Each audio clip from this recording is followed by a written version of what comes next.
but I was really excited about this topic when Jared reached out to me about talking about, leading versus managing, and really talking about the differences there. And I really wanted to have this as a conversation, just like kind of from the heart versus slides or anything like that, to talk about the difference and how to be a world-class leader, because it's something that I think is very, very, very often overlooked. We don't talk about it enough. And oftentimes we're not taught how to be a leader. We're not taught how to be a leader. And very rarely are we even taught how to be a manager. And so I had two key topics I wanted to talk about today. And if you have questions, if things pop in your head, throw them in the chat, hit me up. I'll answer these things live. Like, I want this to be very engaging and interactive. But the key things here, right? And if you're out there, right, like, this is a question I love to ask people is sales a numbers game? Is sales a numbers game? Because if you ask a lot of managers and leaders, oftentimes the answer to that is very hard for people, because they want to say yes, but they're afraid to say yes. They're afraid to say sales is a numbers game because it also has a very negative connotation. And the first point I want to talk about, the difference between a leader and a manager, is a manager focuses on the numbers. That's what a manager focuses on. Close rate, show rate, dials, revenue, quota. Sales is a numbers game, but what you have to remember to be a leader is behind every number is a behavior, a skill, or a process. That is leadership. When you stop talking about the numbers and you start talking about the behaviors, processes, and skills behind them, that is what starts to turn you into a world-class leader. Because anybody can talk numbers. Anybody can say, oh, our close rate needs to come up. Oh, we need to book more deals. Well, guess what, y'all? If it was that easy, we wouldn't need managers and leaders. If you could just tell people to go get more of something, they would. To be a true sales leader, behaviors, processes, and skills are where you need to focus your time, energy, and attention. So as you start to think about how to be a leader, getting background noise, how to be a leader, every metric that you look at for your team, I want you to sit down and go, what behaviors go into this metric? What skills go into this metric? And what processes set up this metric to actually be improved? This is the first part about being a world-class leader, is getting into the nitty-gritty of behaviors, processes, and skills. Managers talk numbers. Leaders talk skills and behaviors. And that's the first shift. Because as a leader, if you were focused on the skill development of your people, if you were focused on the behaviors of your people, and if you were focused on building better processes for your people, that is how you make the next big jump into leadership versus managing. So that was the first key topic that I really wanted to touch on today, is the difference between metric-based leadership, which is only management, and leadership that focuses on the behaviors, skills, and processes that your reps are using. So then the next part that I really wanted to touch on here, and it follows this theme, is behind every behavior, process, and skill is a person. Is a person.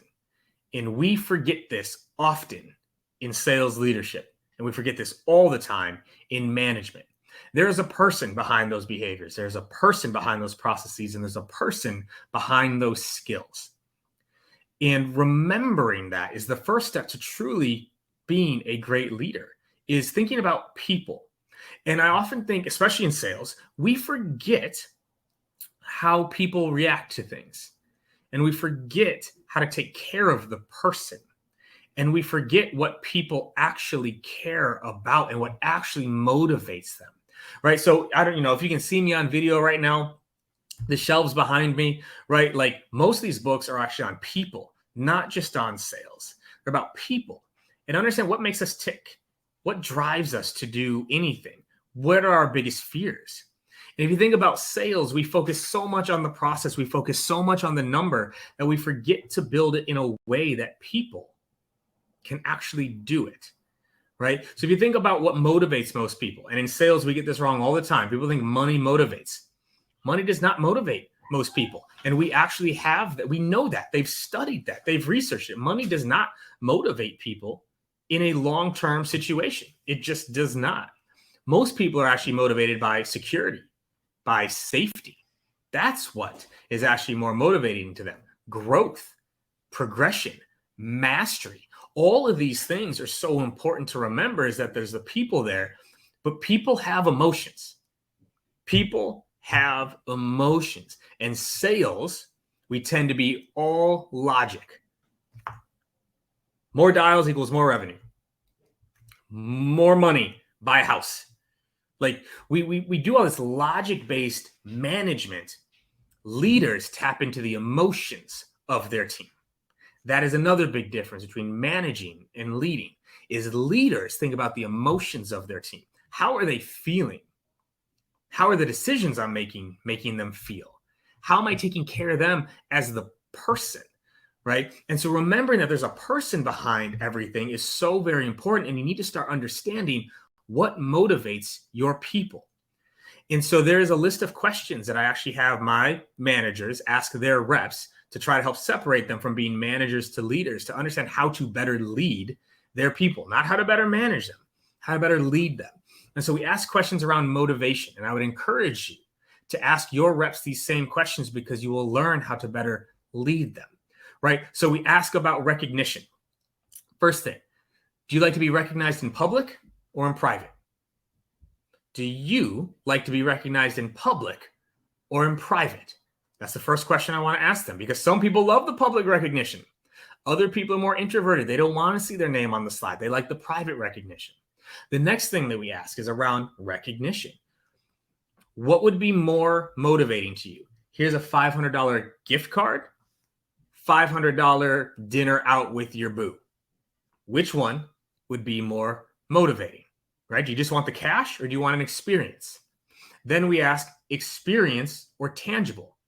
Would you rather have a $500 dinner, or like a $500 watch, or a $500 bottle of scotch, or new Ray-Ban sunglasses? Like, do you like experience-based recognition or tangible, things that you can feel? Next question we ask, do you like to be recognized amongst your peers or amongst leadership? Do you like to be recognized amongst your peers? Hey, AEs, look at what this AE did. Or amongst leadership? Hey, VP, CEO, look at what this AE is doing. Where would you rather be recognized, right? And we go through these questions so we can get an idea of how they like to be recognized and motivated. Because that's a big part of leadership, is keeping people engaged and keeping them happy and keeping them motivated. But everyone is different. And Amir, funny enough in here, you got to pick one. And that is something that we actually make them do in these conversations, is what's the one that's most. Doesn't mean we won't ever do the other one, but I want to know, which do you prefer at the high end? And then now as a leader, I can use that information, right? So I can better lead you. Then also too, we ask conversationally, how do you prefer to be communicated with? Directly, hey, KD, go do this thing. Indirectly, hey, KD, what do you think we should do here? Asking people how they like to be communicated with is a key to leadership, because as you can see the difference here, managers treat everybody the same.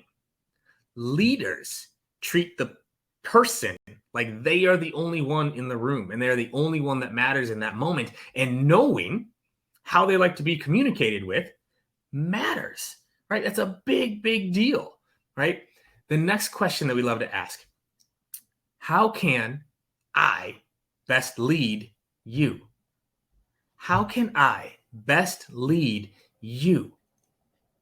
How often do we not even know how people like to be led? And then we wonder why there's a disconnect. We wonder why we can't connect with everybody, because we don't even know how they like to be led. And so by asking these questions, but now this is the difference between a manager and a leader. Some of y'all are listening and you'll go ask these questions and you're still going to be a manager because you won't use them. A leader will use them. And as we wrap on this last point here that truly separates a manager from a leader, managers focus on quotas, leaders focus on goals.